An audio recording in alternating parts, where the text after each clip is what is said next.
সেই আঁকড়া কনসেপ্টটা হচ্ছে যে বিভিন্ন বিষয় যদি আঁকড়া থাকে তাহলে কিন্তু সাহিত্য এবং নাটক একসাথে আরো আঁকড়া থাকবে না। মানে পুরোটাই সংস্কৃতি। আজকে বুক ফেয়ার এসেছি, এসে আপনাদেরকে দেখে খুব ভালো লাগলো এই কারণের জন্য যেটা দু হাতে আপনাদের ভর্তি বই। ফার্স্ট অফ অল আপনারা নাম বা আপনারা কোথা থেকে আসছেন সেটা একটা বলবেন। এক, দ্বিতীয় কথা যে প্রশ্নটা হচ্ছে যে আমি অনেককে করছিলাম, সেটা হচ্ছে যে এখন আগে যেরকম আমরা রাত্রিবেলা যখন শুতাম যখন তখন আমরা বই পড়তাম, অবসর সময় বই পড়তাম, আমাদের কিন্তু ব্যাগে বই থাকতো, যে স্কুলে যাওয়ার সময়, কলেজ যাওয়ার সময়, কিংবা অফিস কাছারিতে যাওয়ার সময় বা ঘুরতে যাওয়ার সময় বই থাকতো। এখন কিন্তু বইয়ের বদলে কিন্তু সবার হাতে মোবাইল। তাহলে কিন্তু বই পড়াটা কি সেখানে কি সত্যি কমে যাচ্ছে, এই একটা ব্যাপার। কিন্তু আপনাদের দেখে কিন্তু মনে হচ্ছে না যে বই বই পড়াটা কমে যাচ্ছে। ওই জন্য কোথাও আমরা দেখতে দেখতে আপনাদেরকে মনে হলো দু হাতে ভর্তি বই, মানে আপনারা বই পড়তে ভালোবাসেন। একটু আপনারা নিজেদের এই জায়গাটা থেকে বলুন আর কি, আপনারা কোথা থেকে এসেছেন। আজকে বই কিনলেন এখান থেকে, নিশ্চয়ই প্রতি বছরই আসেন বুক ফেয়ারাতে, তো সেখানে যে এই মোবাইল আর মোবাইলেতে কিছু পড়ছি আর বই পড়ছি, এই দুটোর জায়গাটাতে আপনি একটু বলুন। তো আমার নাম সুতনু, আমি সল্টলেক সেক্টর 3-তে থাকি, একজন গবেষক ছাত্র হিসেবে কাজ করছি।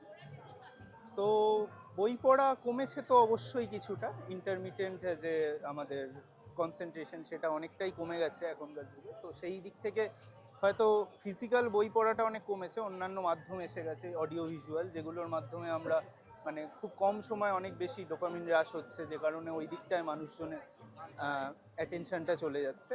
কিন্তু বইমেলা মানে কলকাতা বইমেলা, এবং কলকাতা বইমেলায় আসা মানে একটা ক্রাউড আছে যারা হয়তো শুধু ঘুরতে বা অন্য কিছু করতে আসছেন, কিন্তু বই কেনার লোকও কিন্তু কম নয়। কারণ সেটা যদি আমরা পরিসংখ্যান দেখি, প্রত্যেক বছরই বেড়ে চলেছে, আগের বছরের রেকর্ডকে ভেঙে দিচ্ছে পরের বছরের রেকর্ড।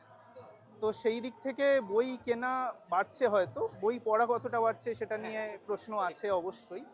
কিন্তু আশা রাখা যায় যে বইয়ের প্রোডাকশন এবং পাবলিকেশনস, সুতরাং লেখক, প্রকাশক এবং পাঠক, এই যে ট্রায়োটা, এদের তিনজনের মেলবন্ধনের মাধ্যমেই বইয়ের দুনিয়া তৈরি হয়। এবং এদের যুগ্ম প্রয়াসে যদি কিছু একটা করা যায় তাহলে অবশ্যই এই ব্যাপারটাকে আরো এগিয়ে নিয়ে যাওয়া যেতে পারে। মানে বই পড়াটা দেখতে পাচ্ছি না সামনে, কিন্তু বইটা কিন্তু সেই রকম ভাবে কিন্তু মার্কেটে হ্যাঁ। কিন্তু বিক্রি হয়। মানে বই পড়ছে, এবার ঘটনাটা যে বইটা বাড়িতে নিয়ে যাওয়ার পর কতটা মানুষ পড়ছে, এইটা কিন্তু একটা বিশাল বড় প্রশ্ন।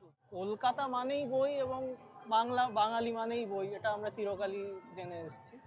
তো যুগের সাথে সাথে, সময়ের সাথে সাথে মানুষের বিনোদনের মাধ্যম পাল্টায়। তো এক সময় আমাদের হাতে ক্যামেরাও ছিল না, ক্যামেরা এসছে, তারপরে টেলিভিশন এসছে, তারপরে বই তো বহুদিন ধরেই ছিল, এবং এখন বর্তমানে সেই জায়গাটা আপনার মোবাইল এবং অন্যান্য যা বিনোদনের মাধ্যম চলে এসছে।